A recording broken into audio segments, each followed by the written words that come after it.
Од рано утринава РЕК Битола работеше само со еден блок, откако прелетна птица ги исфрлил од систем блоковите 1 и 3. Оваа информација ја потврдија и од РЕК Битола, од каде велат дека оштетувањата не биле големи, а снабдувањето со електрична енергија во земјава непречено се обезбедувало од домашните капацитети на АД-СМ. Веднаш по инцидентот преземени се сите мерки и активности за санација на оштетените делови во РЕК Битола, пошто започнаа операции за враќање во функција на двата блока. Се очекува во предпадневните часови постројките да бидат повторно на мрежа и да испорачуваат електрична енергија.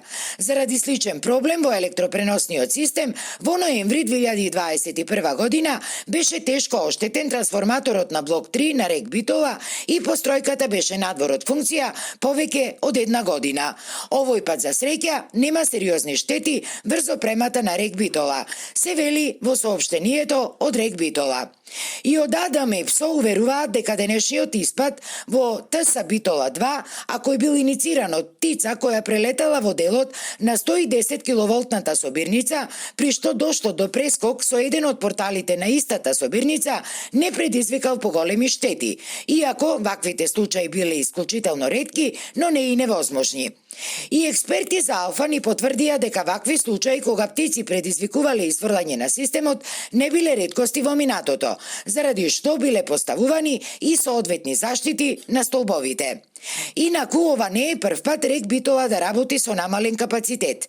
Во последниве 2-3 години на неколку пати се случуваа сериозни хаварии, помеѓу кои и она од 5 ноември 2021 година, кога таму изби пожар, од кој целосно беше онеспособена трафостаницата на блокот 3, а на неговата санација се чекаше се до јануари годинава, кога повторно беше ставен во функција. Исто така и во февруари лани имаше пукање на цевки во котелскиот дел од блокот 1, заради што и тогаш РЕК Битола извесно време работеше со значително намален капацитет, па недостигот од електрична енергија се надополнуваше со увоз на енормно скапа струја.